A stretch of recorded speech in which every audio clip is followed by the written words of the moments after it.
Hello, welcome to the Brighter Podcast. My name is Batsheva, And my name is Chelsea. and my life is totally brighter. Thank you, Chelsea. And my life, thanks to Batsheva, is incredibly brighter. Chelsea and I love using techniques and tools that allow us to deepen our relationships with ourselves, with each other, and with our inner divine, our loved ones, and the world around us. It is our wish that by sharing our journey, our trials and tribulations, our successes and our challenges, that your life too will grow brighter and brighter.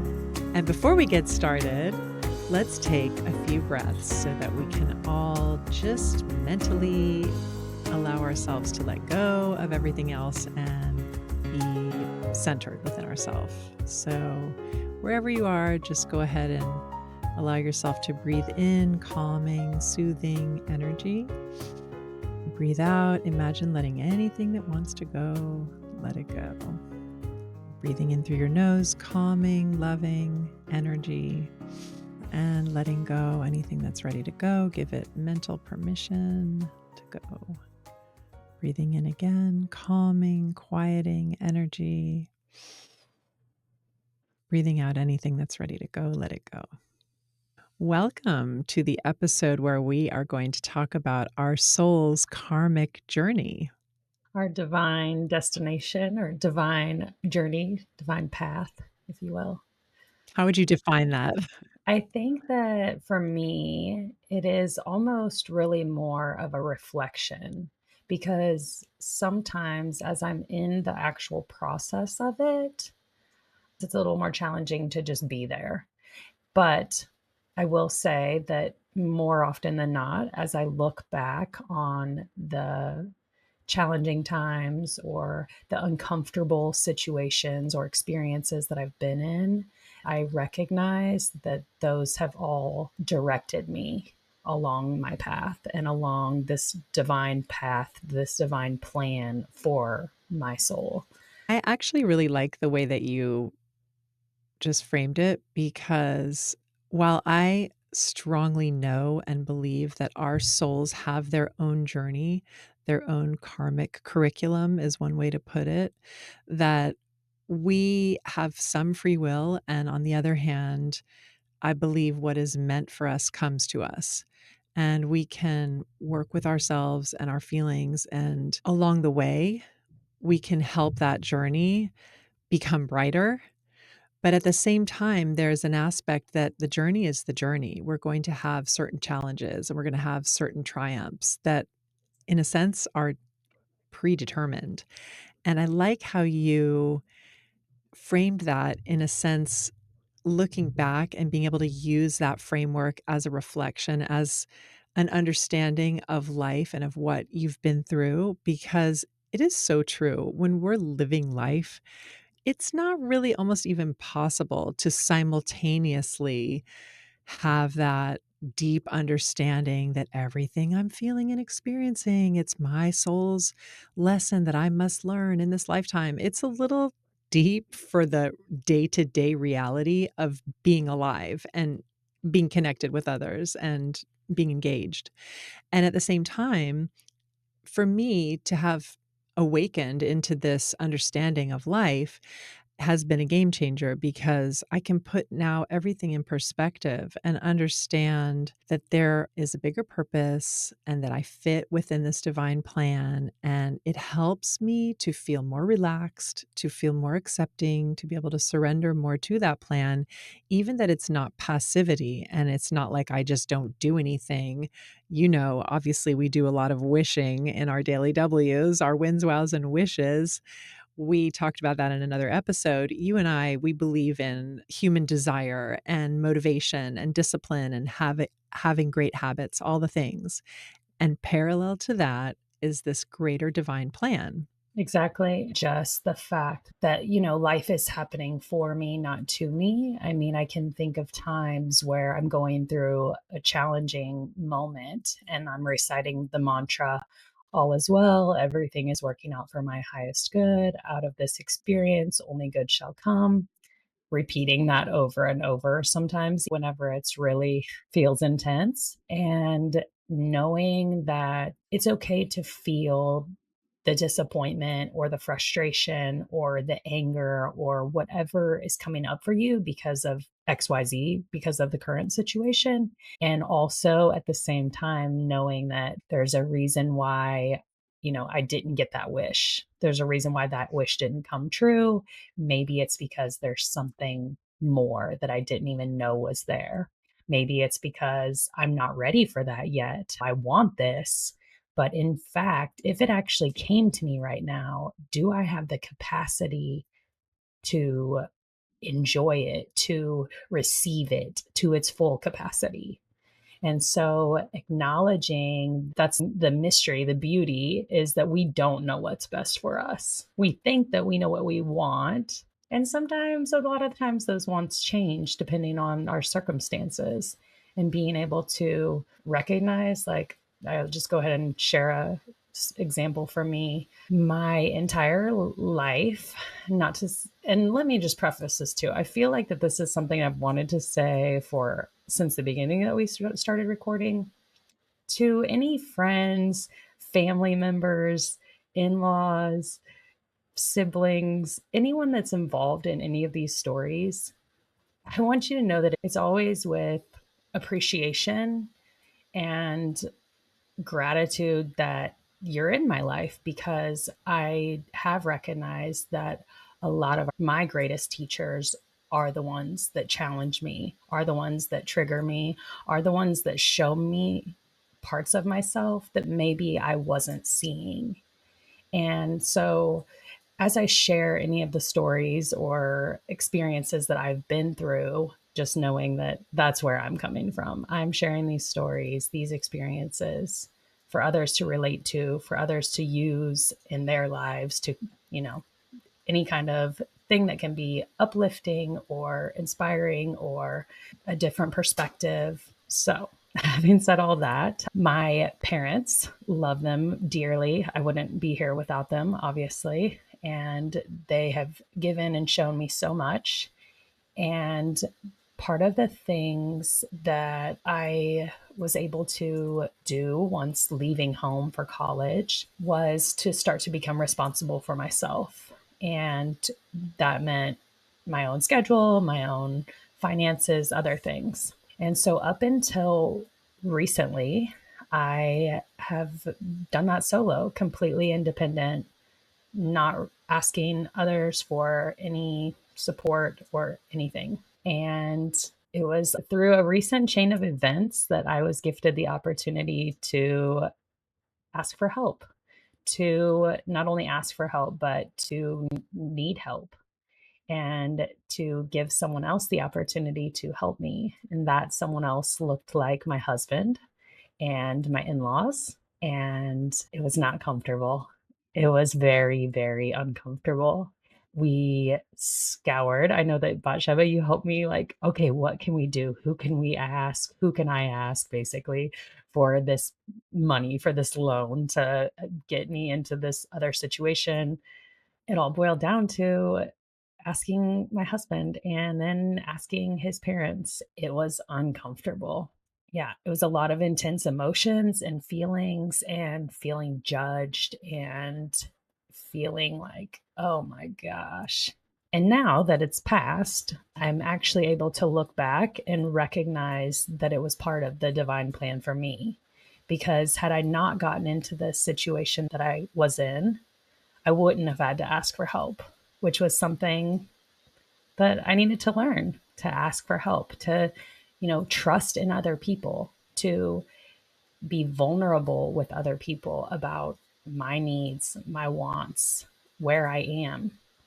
And through that, not only did my relationship with my husband grow, but then our relationship with his parents has changed, our communication with each other, what we were honest about, that has all changed, which led to even further discussions and ultimately other decisions being made. And those decisions would not have happened had the beginning of that not happened. And so I guess it's just all to say that in those times of extreme discomfort, of feeling low, of feeling ugh, that I've been able to look back on it and recognize like, huh, I see now. I see now why all of these things had to happen exactly as they did to be where I am right now. It's like thinking about past relationships. I can think about my first love and thinking, oh my gosh, I wanted to marry him. I wanted to have kids, da da da da da. And now where I am, and bless him and his family and everything that is with him. I'm sure that he feels the same. It's like feeling so grateful that I didn't get that wish, that there was a different plan for me, because I wouldn't be where I am now, living the life that I am with the person that I am, having met all the people in my life now, had it not been for that chain of events. So for me, that's kind of what it is. It's reflecting, and reflecting especially on the difficult, the challenging moments, that the discomfort, growing from that. That's incredible. I definitely know that my soul came into this human body to learn certain lessons and to grow in certain ways and help others. And knowing that it doesn't necessarily make one thing easier in the moment. And that's why we still need these other tools that we share and that we use to help process difficult, painful, hard emotions and situations as they occur in life. And like you said, it's a gift to see the world this way, that there is a karmic curriculum, because it's soothing and it's comforting and it feels like a divine wisdom that I didn't have access to as a child, when I was much more anxious and fearful and desirous of approval. And it feels better. I feel more integrated, that there is a divine, and that divine is me, and I'm connected to all.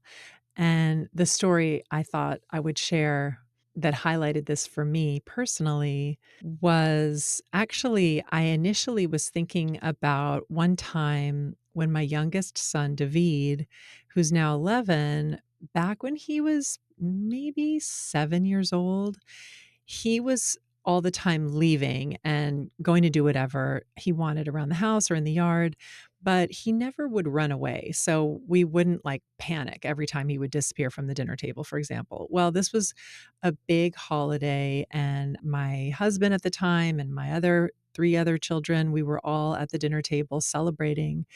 I think it was the Jewish holiday of Sukkot, but it was a really family, wonderful meal. And David had disappeared, as he always does, from the table for some time, and no one really thought twice about it. But at one point, I thought, I better go find this kid and figure out where he is. And suddenly I realized he's not in his room and he's not in the usual places and he doesn't seem to be outside. So I was looking for David. He wasn't in all the usual places. And I look outside in our backyard, and we have this structure in our backyard every year for this holiday, and he's not there. And now I'm like getting worried, because that's where he would normally have run to. And I start calling his name, calling his name. Suddenly I hear Ima. He calls me the name Ima, which is Hebrew for mother, because my ex-husband, he's Israeli, and that's what he called me to the kids. That's what they call me, even though I'm not Israeli. So Ima, and I'm like, where's that voice coming from? He was in our back shed, this like little thing that my ex-husband had constructed on the backside of the garage. He was hiding initially in there, and he had accidentally locked himself inside the shed and could not get himself out. And I was like, "Oh my god, David, we didn't know where you were." And he gave me this big hug and he goes, "You know, once I realized I couldn't get out, I just thought, okay, this is my home now. I'm gonna have to figure out how to survive here." And I was like my heart broke for him, because he's so practical. And he was just like, "Well, what do I do now? Like, family's in the past. Like, I'm here on my own. I'm surviving."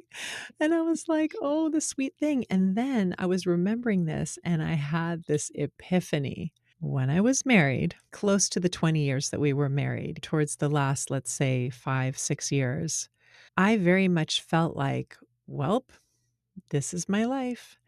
I'm married and I have 4 kids, and I'm so lucky to have a house, to have these things. We have a business." But I was also very aware that I never achieved and I had stopped even striving for these creative endeavors that were so much a part of my burning heart and soul's desire to do acting, writing, singing, songwriting. I had given them all up along the way of this marriage journey and having children. And I wasn't very happy within my marriage. My husband had made certain life choices that I didn't see eye to eye with him about at all. And yet, those were his life choices. And I felt completely stuck. And yet, it did not occur to me, as it might for many people, to even consider divorcing. I only considered the possibility that I can work on myself, I can make myself happier, stronger, more balanced, more resilient, because I believe that like attracts like, which is true. So energetically, I talked myself into this scenario. As long as I am up leveling spiritually, it'll help him up level. Well, the truth of the matter that I wasn't willing to face is that yes, or he will. I'm not going to say he's up leveling or down leveling because I'm not going to judge him. But let's say in a parallel path with me, instead, he asked for an out. He was the one who asked me to end the marriage. And I was in shock. I hadn't even allowed myself that possibility because of my own experience as a child growing up in a divorced household. Actually, my mother was married 3 times, and the divorce is not the reason that I grew up feeling very lonely and having all of these issues about people pleasing and overachieving and putting too much pressure on myself. But I had conflated the 2. And so within my marriage, I just felt resigned. I wouldn't talk to one therapist or coach or one friend who would dare to advise me or tell me to consider leaving the marriage. I wouldn't.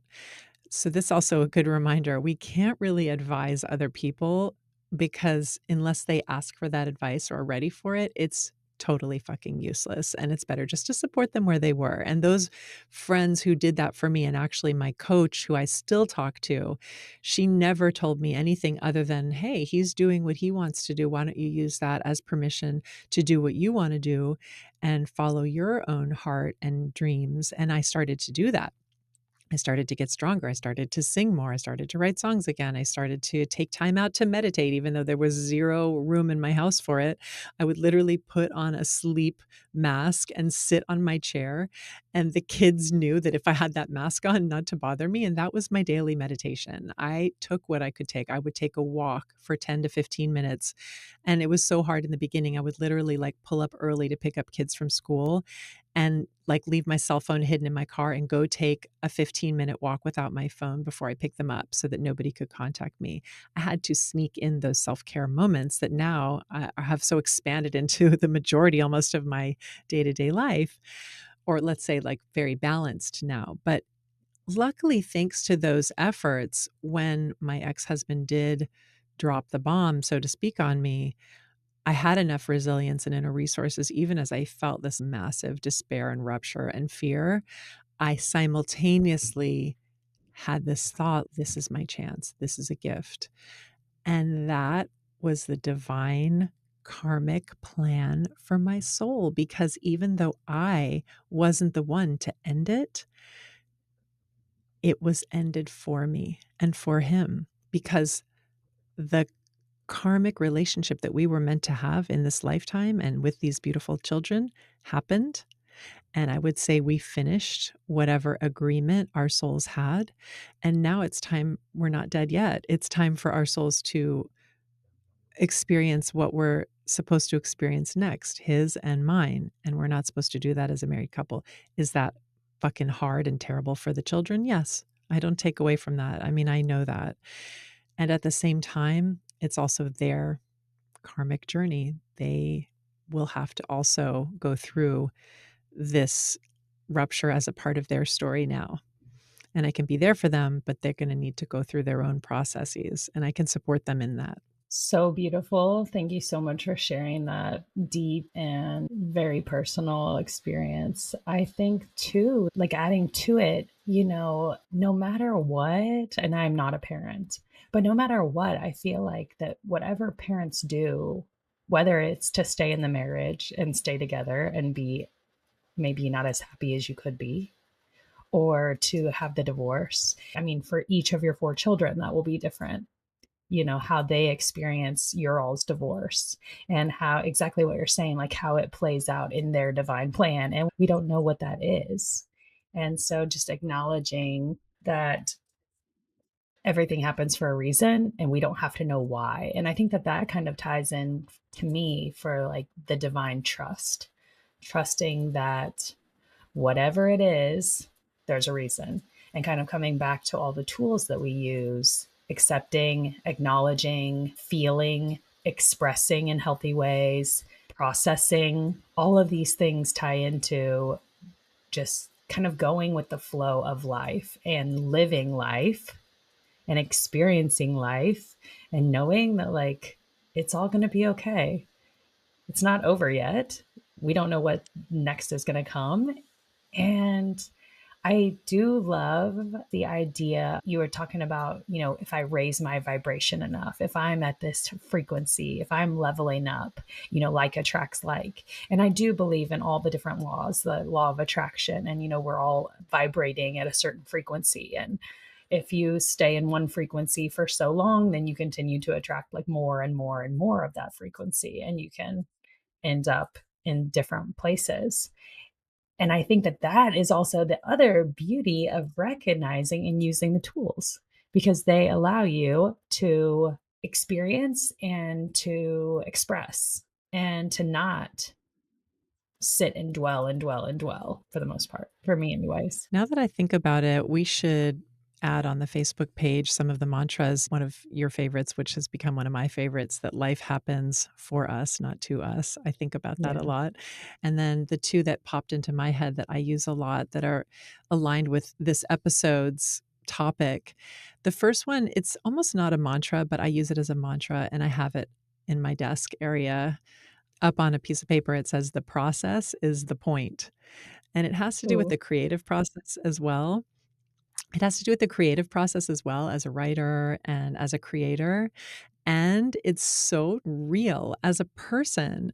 As much as we want the next level and we want to get our dreams and our wishes, the process is the point of it all. And reminding myself that helps and it's comforting. And the second mantra that I love and I use a lot and I share is, what is meant for me will come to me and I can let go of all else. Meaning, yes, I strive, as we said, yes, we're disciplined. And at the same time, we can let go because life does bring us the challenges and the rewards that are meant for us. If it's the seed grant that you got, the amount of money that you did or didn't get, that was meant for you and you can let go, And similarly, the marriage that was meant for me came to me. And also the end of my marriage, that was meant for me too. So again, it's not a resignation and it's not a passivity, although it can sound like that.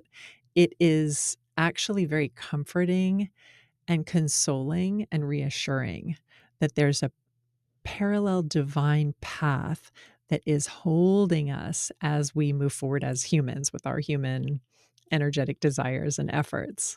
I love that idea. And to add to that, I was thinking about the divine plan and about the divine journey, and also about experiences. You had talked about your experience with divorce and like the impact on the kids and everything. And I was just thinking about your karma, everyone's individual karmic path. And sometimes for me, as a reflection, I can look back on the kinds of circumstances and situations that I continually seem to draw in. And I have come to recognize those as my lessons. Like, oh, here it is again. And what is it here to show me? Like, what am I here to learn from this? Obviously, I haven't mastered it yet because it's still here, it's still showing up. And how can I approach it this time? How can I look at it a different way so that I can see why it's coming to me? What agreement did I have, or what thing did I want to learn as I came here as a human? and recognizing and looking for that in the situation, being curious about your experiences in order to evolve and to expand. And I feel like one of my big things has been to accept that I'm not for everyone, that I had an ideal vision of what things were. Like I wanted my family to be a certain way, and I wanted to be in a family that was a certain way. And it's been interesting as that has evolved, what I have in turn learned about not only myself and what I was attracting or wishing, and also how I was viewing things. Because as I got that ideal family situation that I'd always dreamed of, everyone being proper and on time and a beautiful spread and, everything completely neat and organized and planned ahead of time and da da da, it really gave me the opportunity to see my own family in a different light and to gain so much more love and gratitude and appreciation for them exactly as they are, and for myself exactly as I am, and to love myself for who I am, and to not try and manipulate and turn myself into some sort of pretzel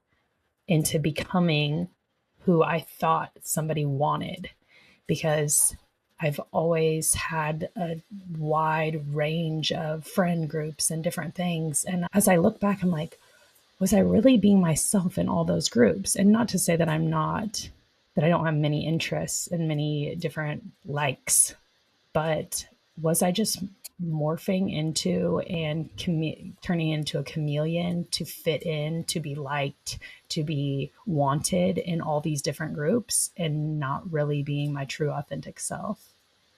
And so, yeah, just recognizing that these people that get drawn into my life, these situations, that they're all part of the plan to help me see myself as more of myself, and to accept myself as more of myself, and to grow and to let go of certain stereotypes, or to recognize the way that I treat people because of the way that I'm being treated.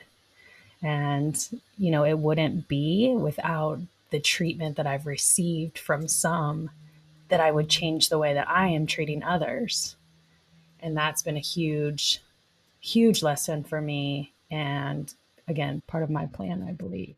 I definitely relate completely to everything you said about having a fantasy and a vision for what I wanted. I mean, 100% that is what helped me walk down this path of spirituality and family, which is what I wanted and what I got. But I went farther. I wanted the perfect family and I wanted a spiritual system and community and a husband and kids. And I got all the things, but inside I was lost, and I really hit a rock bottom within my marriage, and within those years, that was really quite painful and not easy and not quick to recover from. I wanna make that clear. It took a long fucking time, of consistent, slow, and hard work, and slowly learning compassion and love for me, who I am.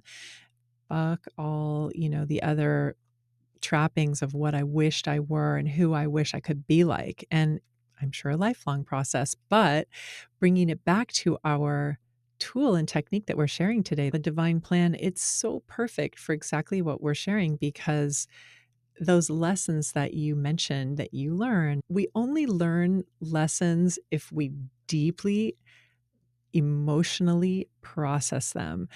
I've noticed that if I just intellectually learn a lesson and say, "Oh, someone treated me that way, so I know not to act like that myself," like, "Ha, ha, ha, good luck to me," because next time I will act like that. But if I'm deeply processing the feeling I had when I was treated that way, and I see it and I recognize it and I thank it and I welcome it with the technique, for example, then there's a much better chance that the next time I'm triggered, I won't necessarily do that thing that I might have done otherwise, that I would have done otherwise. So this is our experience, Chelsea and I mean, we know each other so well by now. We've witnessed each other literally changing before our very eyes. I mean, it's incredible. So, our wish and our desire is for all of you to have the same wonderful opportunity to use these tools and really see your life change, and then really be that safe space for other people and for yourself, first and foremost. Yeah, embody the change and welcome the change because everything is always changing. You're never stepping in the same river twice. You're never stepping in the same ocean twice. Like everything around you, you wake up every day and you are changed. The cells in your body change. Everything changes. And so just, yeah, welcoming change, embracing change, and be, like you said, being a safe space for others. But thank you so much for joining us. We are loving having you on this journey with us. We love and adore you and appreciate you. And we look forward to meeting you. So drop us a line through Instagram, Facebook, TikTok. We want to know who you are and feel free to share with us. Until we meet again, embrace what makes your heart brighter.